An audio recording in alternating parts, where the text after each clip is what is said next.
investigates a little bit further his biography, which is, I think, very important because we consider Joaquín Sabina to be an extremely literary figure in popular music, somewhat like Bob Dylan.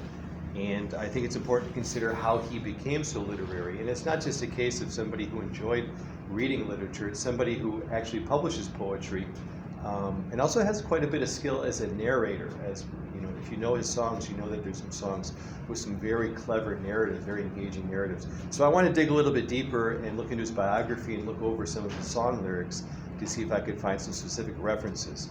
Joaquín Sabina has recorded nearly 20 albums in a music career spanning over 4 decades. According to social media reports, he has another album in the works coming out this spring. It'll be the first since 2017. From the very beginning of his career, he's written clever, highly poetic lyrics that demonstrate, to me and many others, an artistic sensibility on par with many other celebrated singer-songwriters such as Bob Dylan, Leonard Cohen, and his compatriot, Joan Manuel Serrat. Many of his songs also feature really clever narratives with sophisticated narrative structures. While he usually speaks modestly of his abilities, Sabina has admitted on at least one occasion that he has a don, or gift, for literature and song. Most people that admire his lyrics believe that he should be considered both as a singer-songwriter and poet, and the best presentation of this synthesis comes to us courtesy of the Spanish poet Luis García Montero, who wrote, "Joaquín Sabina es cantante y poeta. Por ajustar más, no es cantante metido a poeta, sino un poeta metido a cantante." Even though there's a growing amount of scholarship being dedicated to his song lyrics as well as to his published poems, no study to date, to my knowledge, has focused on the specific influences that have inspired him to become the poet in song he has become. So this paper will attempt to look at some songs and determine his literary education, basically, how he became to be such a respected lyricist. The literary influences of Joaquín Sabina are relatively easy to discern. He has also spoken of them on many occasions. What is more difficult to determine, however, is how his favorite poets have actually influenced his work, and not simply provided a verse or two, which he adapted to the lyrics of one of his songs. In his wide-ranging book-length interview with Javier Menéndez Flores, Yo también sé jugarme la boca, Sabina Encarna Vive, the singer mentions César Vallejo, Pablo Neruda, Rubén Darío, and Juan Gelman as among his favorite poets. In 2 of Sabina's sonnets written for the weekly magazine Interview, he mentions all 4 of these poets, as well as Juan Ramón Jiménez, Luis Cernuda, and Federico García Lorca. 3 of the most often observed poetic references in Sabina's song lyrics include the verse of De la Boca Fresa de Fresa from Princesa, his single from 1985, which clearly invokes the second verse of Rubén Darío's Sonatina. Also, there's a verse, Yo no quiero París con aguacero, from his song Contigo from 1996, which recalls César Vallejo's verses from Me moriré en París con aguacero, un día de cual tengo ya el recuerdo, from his poem Piedra Negra sobre una piedra blanca. And finally, there's the title of the song from his album 19 Días y 500 Noches. The song is called Donde Habita el Olvido, which is nearly identical to the title of a collection of poems written by Luis Cernuda, Donde Habite el Olvido, from 1933. One early investigator of Sabina's lyrics observed similarities to the works of Spanish medieval literature.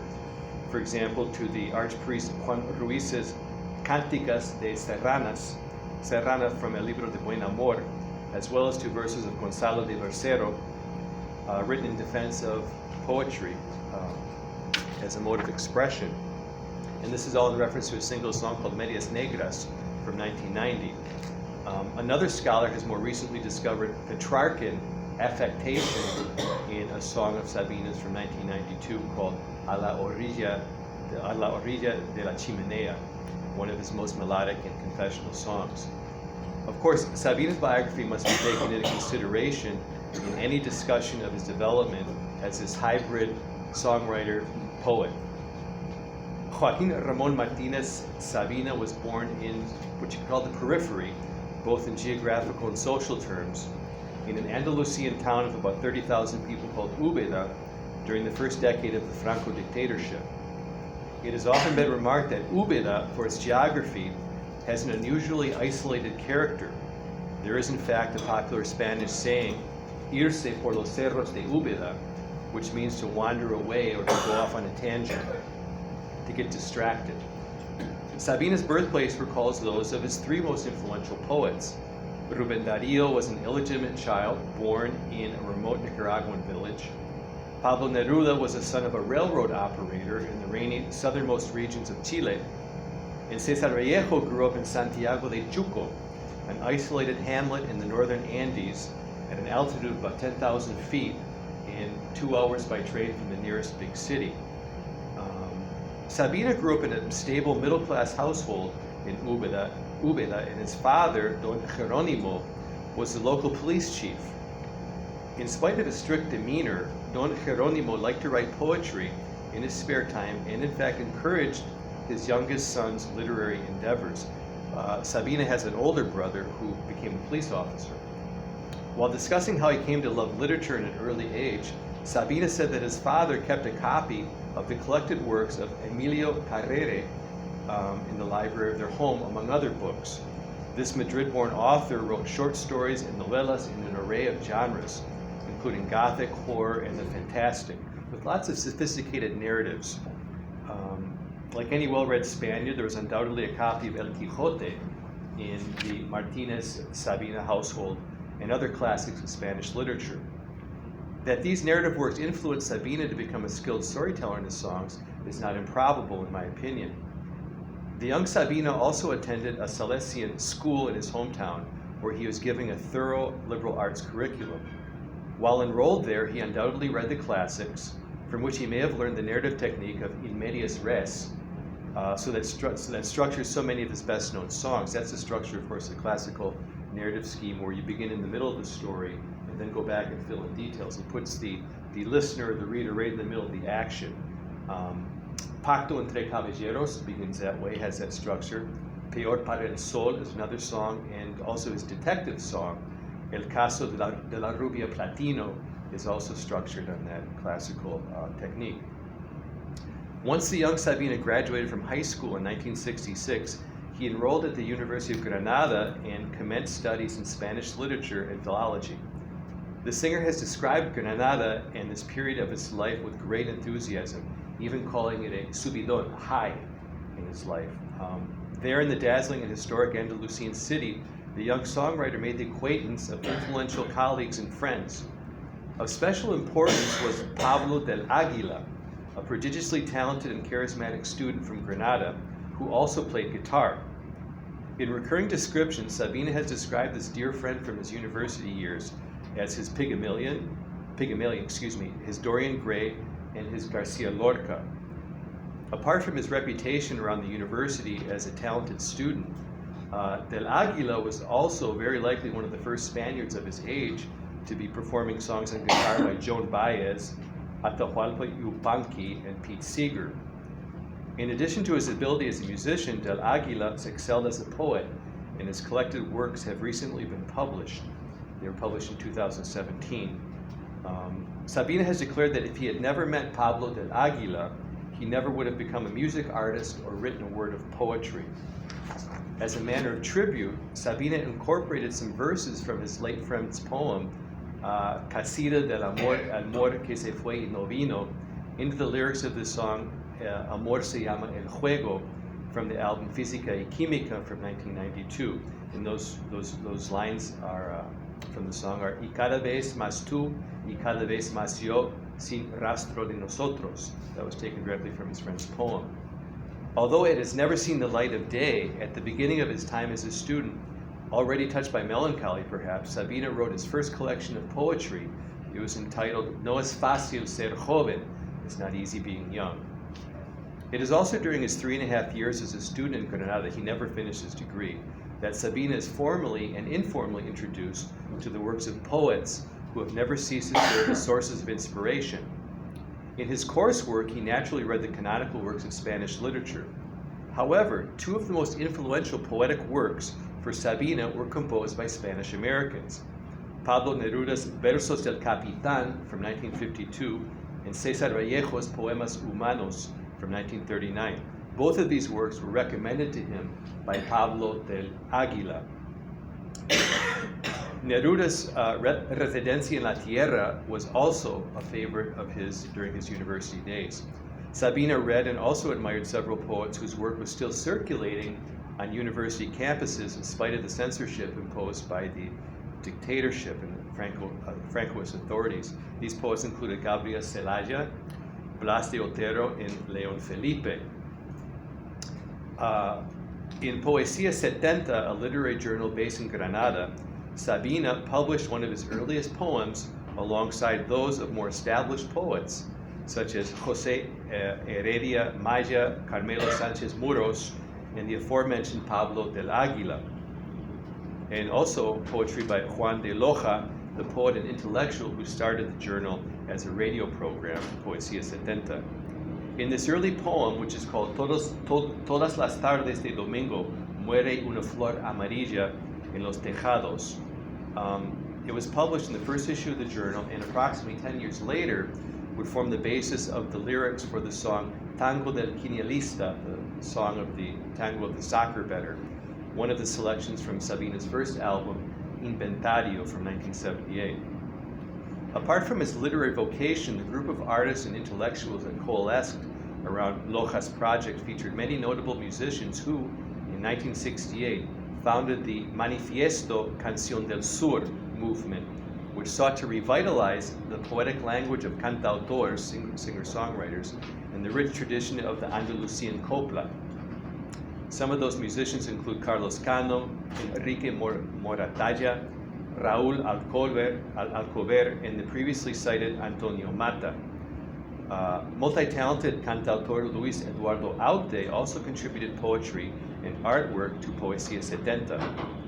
Sabina was delighted to be a younger colleague in this vibrant tertulia, even though he did not participate very regularly with it. He was sort of a peripheral figure around these people. It may have been in this period that Sabina became convinced of the importance of thoughtful poetic lyrics through his association with these singer-songwriters, his cantautores. At least one scholar investigator has argued that Sabina's poems from this period provide ample evidence of a, quote, ambitious process of apprenticeship and intertextual assimilation, end quote. This period of development in Granada ended abruptly when, in December 1969 or January 1970, Sabina had to go into exile in London to escape the dragnet closing in on him and on a few of his colleagues for apparently throwing a Molotov cocktail into the branch of a Banco de Bilbao in Granada. This was in protest of the dictatorship's crackdown on Basque separatists during the Proceso de Burgos. Now I say apparently because I really don't know the extent of Sabina's participation in although the event actually happened. A lot of people, Sabina himself says he was there, he participated. Other people say that Sabina really didn't have the courage to ever throw a Molotov cocktail anywhere, let alone even light a Molotov cocktail. So it depends. I don't believe it personally. I think he's too much of a humanist to participate in any sort of violence on behalf of one political side or another. But anyways, he went into exile for 5 years in London, and this represents the murkiest chapter of his life. However, just 3 months before his return to Spain in April 1976, he published his first collection of poetry, which was called Memoria del Exilio.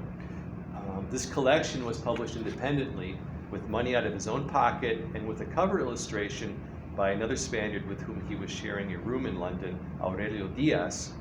According to Sabina, he managed to sell all the copies of his collection of poems by hawking them up and down Portobello Road in London. 8 of the poems from that collection would be put to music and become a significant part of his first album, Inventario, which was published in 1978. Since the American singer-songwriter Bob Dylan is now a Nobel laureate, it is probably fair to identify him as a major literary figure too. His influence on the Spanish singer Sabina began during the beginning of his London exile in early 1978, when Sabina's British girlfriend at the time put the album John Wesley Harding from 1907 on the turntable for him. It's debatable the extent to which Sabina knows English. You would think that because of his exile and the fact that this album affected him so much before he even went into exile in London, that he knew something of English, but I have my doubts. I don't really know how much English Sabina really learns. You almost never hear him say it in interviews. It's something I'd really like to find out about. Sabina praises Dylan's songwriting effusively, going as far as to say it changed his life. Like many other musicians, Sabina has an almost spiritual reverence for Dylan's landmark 1965 single, Like a Rolling Stone. He calls it his Biblia. Elsewhere, in a sonnet dedicated to the troubadours who have influenced him the most, or trovadores who have influenced him most profoundly, Sabina credits Dylan with teaching him the capricious insolence, a quality that he thinks is necessary for any artist who wishes to remain fresh and outside of the mainstream. Demonstrating his fondness for the paradoxical, Sabina has also said that while Dylan's guitar, harmonica, and voice are lousy, he calls them el culo, he still remains the best of all the singer-songwriters. Much of the evidence for Dylan's influence may be traced to statements the Spaniard has made during interviews. He's not candid about it. For example, Talking New York, one of Dylan's early songs, is the inspiration for Pongamos que hablo de Madrid. I Shall Be Released for Arenas Movedizas, and To Ramona, Dylan's song for Peces de Ciudad. They have the same melodies. Perhaps most obviously, Knocking on Heaven's Door, which Dylan wrote for the soundtrack of the film. The melody and chords are the same in the Sabina song, Quien me ha robado el mes de abril. Dylan also admits that his autobiographical classic, Cuando era más joven, was inspired in part by Dylan's youthful interest in train hopping, which in turn was probably inspired by reading Woody Guthrie's Bound for Glory and beat literature, such as Jack Kerouac's On the Road. In a marvelously conceived tribute to Sabina, the Spanish journalist Ángel Antonio Herrera calls the singer the Dylan for those of us who don't know English. While it is important to observe that Sabina and Dylan are quite different, and in my opinion, the Spaniard is much better at narrative, rhyme, and several poetic devices than the American is, their modi operandi are the same. Both start with their song lyrics, and then, often with the help of skilled musicians, they flesh out the music. They compose the music for their songs. Sabina has been quite honest and candid about the extent of musical collaboration in his best songs. In fact, on his most recent album, Lo Niego Todo, from 2017, the musical composition was almost completely outsourced to the younger Spanish musician, Leiva. So from the very beginning, Sabina wanted to devote his life to literature, to be a poet. In his own estimation, he had not become a musician. Had he not become a musician, he probably would have become a professor of literature at a provincial university, writing poems in his spare time that, in his words, no one would have ever read. On other occasions, Sabina has declared that his goal in life had always been to become a writer. After stating that he became a successful singer-songwriter by pure accident, Sabina confessed, "Mi proyecto no era ser Dylan, sino Antonio Muñoz Molina," my project wasn't to be Dylan, but to become Antonio Muñoz Molina, the celebrated Spanish novelist who, like Sabina, is from Úbeda. Like many other Sabineros, I am pleased that Sabina did not become strictly a literary person, for, as he once concluded to a group of admirers at a poetry recital in 2002, it is much more exciting to scream poetry at people from a stage, because at this moment, at the end of the 20th century, at the beginning of the 21st, there are only about 10 or 12 readers of poetry, and they could fit into a taxi cab. Thank you.